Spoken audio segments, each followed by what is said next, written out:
Hi, hello, welcome everyone. This is my first video review, and it's going to be on The Last Jedi. I just want to say firstly, without being cheesy, that I do respect how much work it goes behind the movie. I probably cannot even fathom the amount of work it goes behind it, and I really want to thank the director and writer of the film for making a movie that we'll want to watch. Perhaps we don't feel very happy with it, but it's a lot of work. So thank you for that. Before I rant about it, I guess. Right. So while I was watching the film, I didn't feel anything particularly. I didn't have any feelings that were particularly strong towards one way or the other. So I didn't feel that I hated it. I didn't feel that I liked it a lot. I was just like, all right, okay, just the story or whatever. But there were a few things that kicked me out of the film. So let's just start discussing one thing just to get it out of the way. Humor. Right, so people have criticized the humor. I don't think that people are saying that there is too much humor in the movie. I disagree. I don't think there is such a thing as putting too much humor in a movie. A movie can be really dark and really dramatic and have good humor in it, good amounts of humor in it. The problem comes when you make the wrong jokes, and what the jokes, instead of supporting the story or talking to you about the characters or supporting again the story or the plot, the only thing they do is nothing, which is the case of The Last Jedi. Many of its jokes are absolutely nonsensical. So for instance, the jokes that are made to the commander right at the beginning of the film are like, why would you diminish a character that is one of the two bad guys, one of the three bad guys, wink wink, in the film, right? Why would you do that? Why would you diminish him that way? He's not just one of those guys that Vader just used to choke. No, he's the colonel or the commander or whatever you want to call it of the whole thing, right? Of the whole First Order. So those jokes kind of like kick me out of the film. Even though I have to say, I thought I would hate the porks. The porks are absolutely fine. They're cute. They do the job well. They're cute. They're fine. I like them actually. They're kind of cute. I like their little nests inside the Millennium Falcon. They're fine by me. Right. So the biggest, I guess we should also think about The Last Jedi in terms of what we were left to expect from The Force Awakens, right? So to me, personally, three things that were unanswered and that I really was looking forward to learn in The Last Jedi were A, Snoke, that gigantic cloaked figure in darkness, surrounded by darkness with a deep voice, and all those scars that left you thinking, that left everyone literally thinking, who the hell is this guy? Is it Plagueis? Is it the Emperor Reborn? Is it Luke who's gone completely bonkers? I mean, who is this guy, And then you're nothing. He's just it's like a sandwich, cut in half. That's all it is. You would think like, oh, I thought after the movie, I thought like, how cool it would have been to say, look, the First Order is called the First Order because the First Order ever were the Sith, and the Sith created the Jedi, and that's why Luke thinks and believes that destroying the Jedi is what it must be done.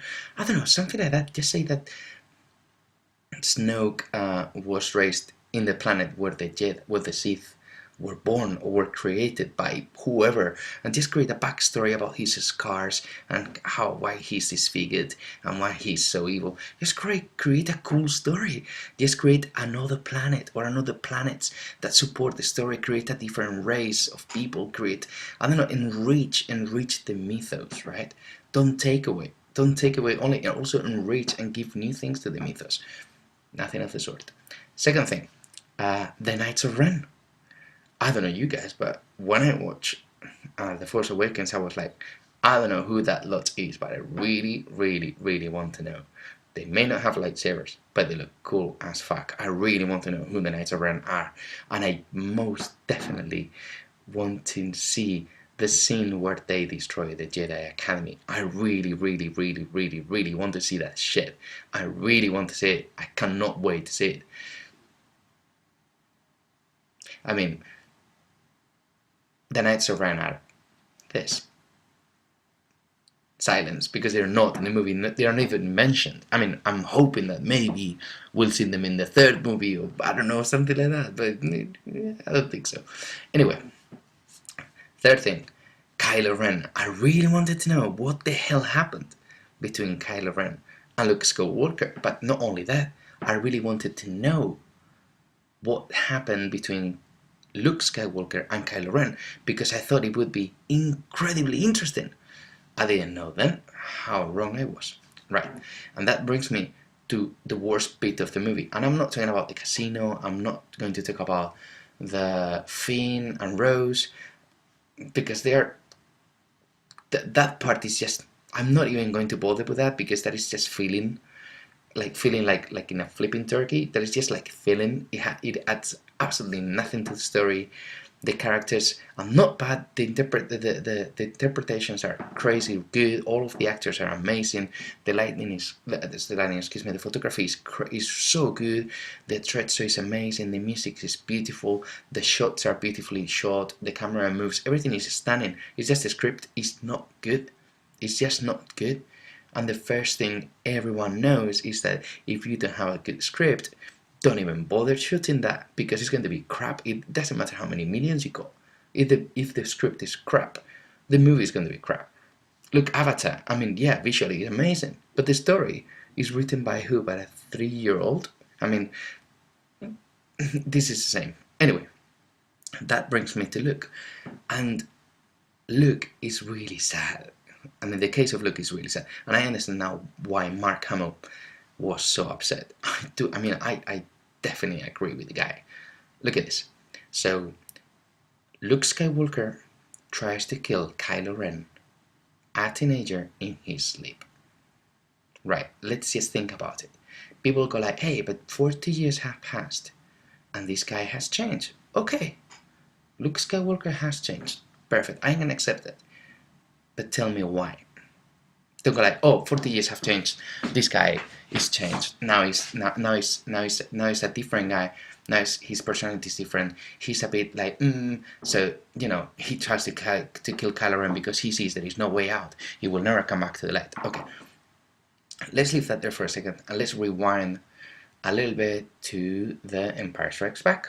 Let's analyze the character of Luke Skywalker. Right. So who's Luke Skywalker? Luke Skywalker is a dude that used to work in a farm, but he dreamed to travel to the stars and be a pilot, right? But he finds himself being a Jedi, and he finds himself finding out that his actual father is Lord Vader, right?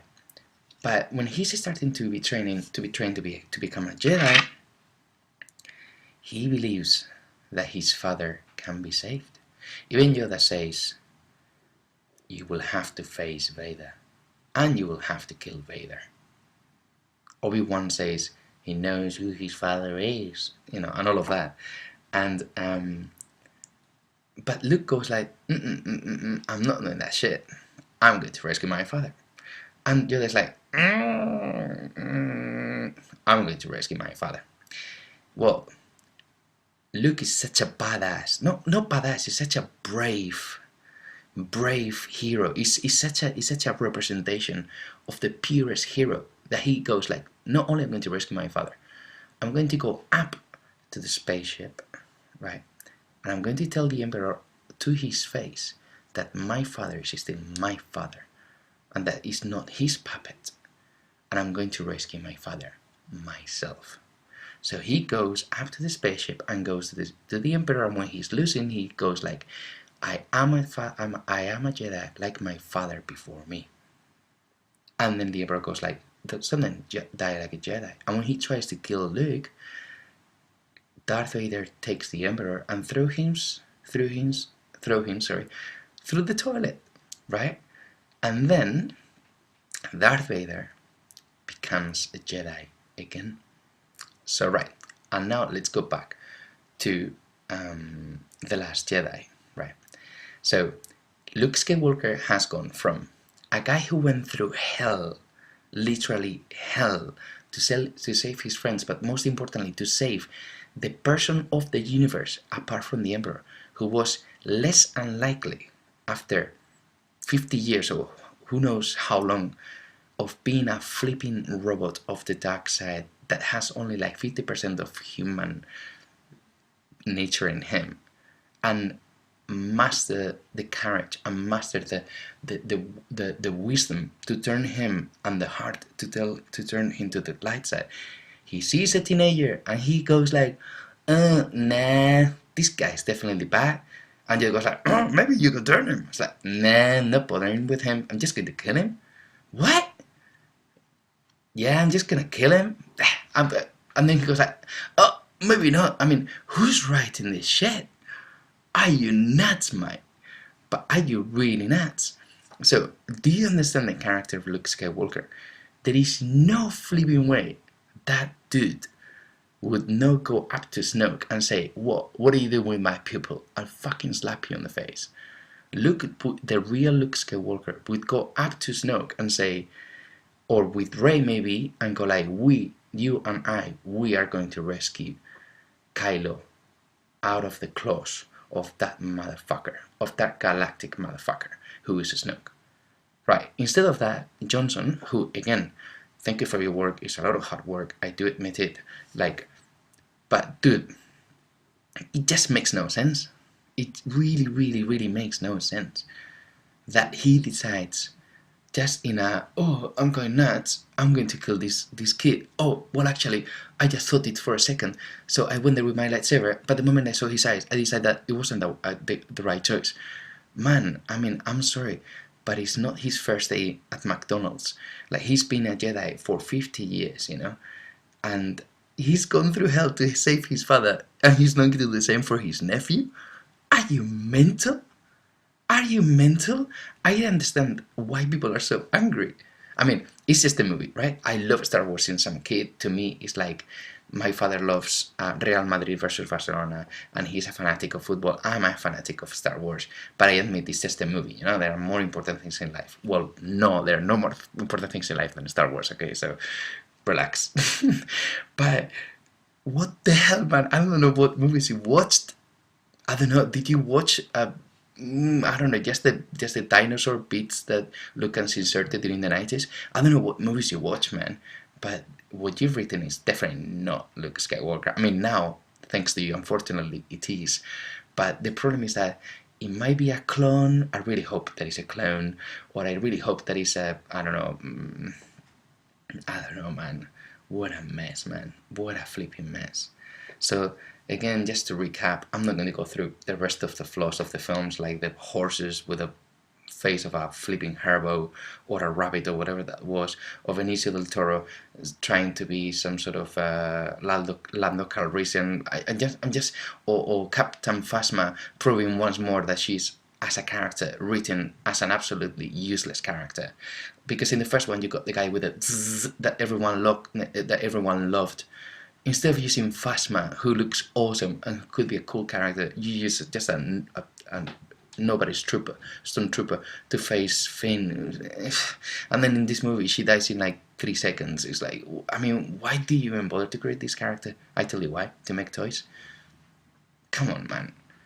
You Disney, you're really ruining Star Wars. Like, I mean, Rogue One is awesome. That's the only thing we got, really. Because the problem is that Force Awakens was as good as The Last Jedi would allow it to be, because it's like the blues music, right? You first do the answer, and then the second sound of the guitar is the answer, right? So the Last Jedi was the answer, or should have been the answer to, or at least most of the answers to The Force Awakens.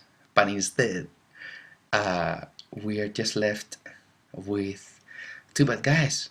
One is a coward and a loser, and the other one is an incompetent military man.